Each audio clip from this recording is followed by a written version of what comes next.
Hey, what's up? Dr. Taylor, Chiropractic. I want to do a new topic, if you will. This is the series I didn't know chiropractic could do that. So let's talk about your ears. Your ears, your head, your face. Hey, this is Texas. Let's talk about allergies, okay? How does chiropractic help with allergies? I mean, a bunch of different ways. But I want to get on one in particular. You know your ears have bones? This is a Pictionary question, if you will. Smallest bones in your body are in the ears, okay? So, right there, boop, quite clearly an ear. Now let's go on the inside. We've got our canal, like so, and we've got our eardrum there. So if we kind of blow this up, there's our eardrum. Here's the outside world. Look at vibration, sound, noise. Actually, sound goes into the ear, so let's do that. Hits the eardrum, vibrates it. There's a bone here connected to the eardrum, vibrates that, vibrates that, vibrates that. So this whole thing is one, a hammer, the anvil, and the stirrup, I believe that they're called when I was a kid. Hamate, incus, and stapes now. And what happens, hits these nerves, and these nerves go up into your brain, and that's where you process sound, okay? Cool, what's that have to do with chiropractic? So if we go back into this, there's also a whole bunch of other stuff happening in here. If we get into, basically into the skull, here's this whole big cavity here on the inside. There's your ear. We'll call this the entry point, if you will. That is the ear canal, and right there is your eardrum. Now, if we're looking here like this, we're looking at the front of the head. There's your nose. This is not to scale. But there is a tube that goes from your inner ear down into the back of your throat, okay? Like that.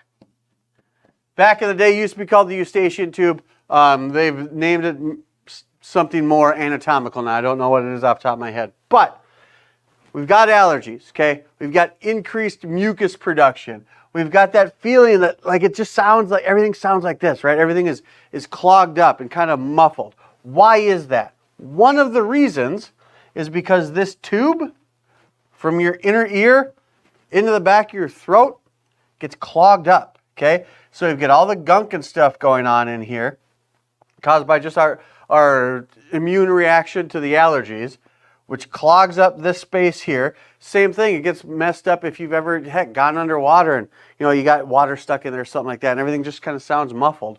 So, what do? We can literally cause a reflexive action to open this tube. A couple of different ways. One, by adjusting the ear. And it looks odd if you see it. It's a tug. It's kind of uncomfortable, not going to lie. But what it is, it's not an adjustment in the traditional sense, a hand on bone, changing the juxtaposition of a vertebra from the vertebra above to the vertebra below to increase nervous system production and function. No, not quite like that. But, so if we got our eardrum here, we've got that one bone connected to it, the other one and the other one. Literally, quick tug on the ear, pulls on the skin, pulls on the eardrum in a sense, which for all intents and purposes, it's like if you've ever seen anyone crack their knuckle, like that. You're just pulling on it and you're gapping the joints in here. And what that's going to do, you will hear just an ever so slight pop as we cavitate those joints there. And what it's going to do, it's going to release a whole lot of pressure in here. It's going to cause drainage going on down there, and we can actually facilitate that drainage even more by working on the sinuses up here underneath your cheeks, working on the sinuses. Okay, so there's a sinus, there's your baby blues, right? Work on the sinuses up here to help alleviate the pressure. This drawing is terrible. To help alleviate the pressure in the sinus cavities, in the ears, causing all that congestion that you're feeling. Now, it might not entirely go away, but you can absolutely change this environment. Now, this is directly related to two things. One, what you got going on in your neck, and two, to the reason that kids have a higher tendency and frequency of getting ear infections than adults do. So now we're going to look at the head from the side. Again, there's the ear, right?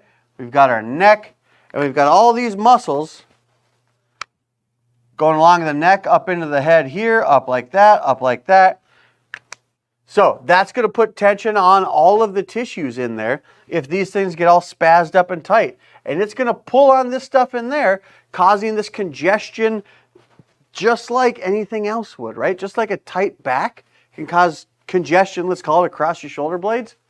Tight neck can cause congestion up into the muscles, the fascia, and the tissues of the head, which are going to cause that stuff there to be less likely to be able to leave the face.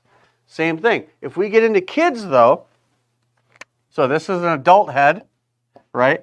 And you saw when we drew the picture over here, that tube had this kind of forward and down angle. It's really easy for stuff to flow downhill. But if we take a baby head, we're going to make it the same size as the adult head for recording purposes. But just picture that we're closer to it. We got that same thing. We got that baby ear. There you go. That's how you know it's a baby.